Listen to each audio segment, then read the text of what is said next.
नमस्कार। आज हम मौजूद है शामली जिले के कस्बा ऊन में हमारे साथ में गन्ना मंत्री लक्ष्मी नारायण चौधरी जी मौजूद हैं। आइए उनसे बात करते हैं। सर, आपका स्वागत है हमारे चैनल में।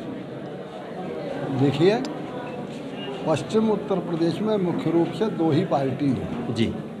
भारतीय जनता पार्टी जी और राष्ट्रीय लोकदल। जी।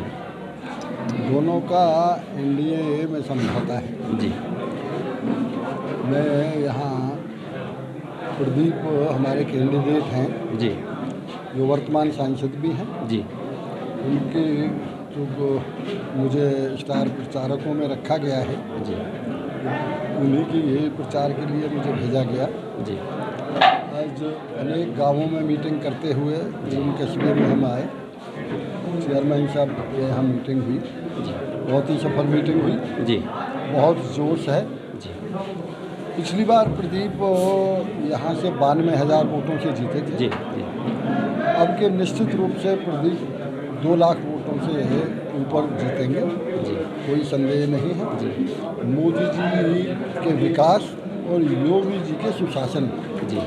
से जनता पूर्ण संतुष्ट है। जी। गन्ना किसानों को लगभग 2.5 लाख करोड़ रुपया जी। सीधे सीधे खातों में मिला है। जी।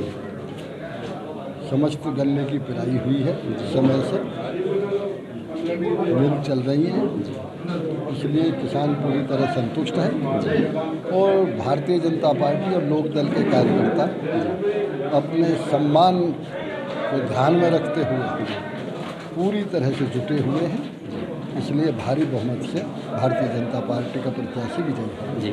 लेकिन प्रदीप चौधरी के सामने पूर्व सांसद की बेटी, उनकी मां भी सांसद रही है, उनके भाई भी 3 बार से विधायक हैं। क्या उनको बीजेपी हल्के में ले रही है?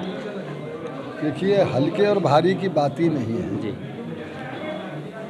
2 स्टेज होती है। जी। नंबर 1 ये है, एक पूर्व सांसद की यदि बात करते हैं जी। तो वो तो प्रदीप तो वर्तमान सांसद है। जी। जी। प्रदीप पहले स्वयं भी एमएलए रहे हैं। जी। प्रदीप के पिताजी भी एमएलए रहे हैं। जी। प्रदीप एक अच्छे खानदान का है जी। और पहले से ही वो राजनीतिक परिवार है। जी। दूसरे नंबर ये है, हल्के में लेने की बात कभी नहीं होती। जी। जो भी मैदान में होता है, चुनाव होता है। जी। जी। लेकिन मैं इतना कह सकता हूँ कि देखिए, आज मोदी जी के सामने विपक्ष में कोई भी दिखाई नहीं देता है। जी। वो एक प्रदेश स्तर की पार्टी है। जी। ये राष्ट्र स्तर का चुनाव है। जी। सबको मालूम है कब के 400 पार भारतीय जनता पार्टी आ रही है। जी। जी। तो जब 400 एमपी हमारे आ रहे हैं जी। और विपक्ष का मान लो कोई 1 और 2 एमपी कहीं जीत भी जाए, तो जनता जानती है कि ये क्या करेगा जाके। जी। इसलिए अब की जनता पूरी तरह से, और फिर खास तौर से इस क्षेत्र में तो मैंने बताया, इस गठबंधन का बहुत मजबूती से कार्यकर्ता पालन कर रहे हैं। इसलिए भारी बहुमत से प्रदीप विजयी होंगे। विपक्षी अभी से कहने लगे कि ईवीएम में कुछ गड़बड़ है, ईवीएम में कुछ गड़बड़ हो सकती है। यदि ईवीएम में गड़बड़ है जी। तो फिर अखिलेश जी की पत्नी डिम्पल मैनपुरी में कैसे जीती हैं? जी। जी। जहाँ ये हार जाते हैं वहाँ ईवीएम में गड़बड़ हो जाती है, जहाँ ये जीत जाते हैं वहाँ ईवीएम ठीक चलती है। इनका तो यही रहता है। जी।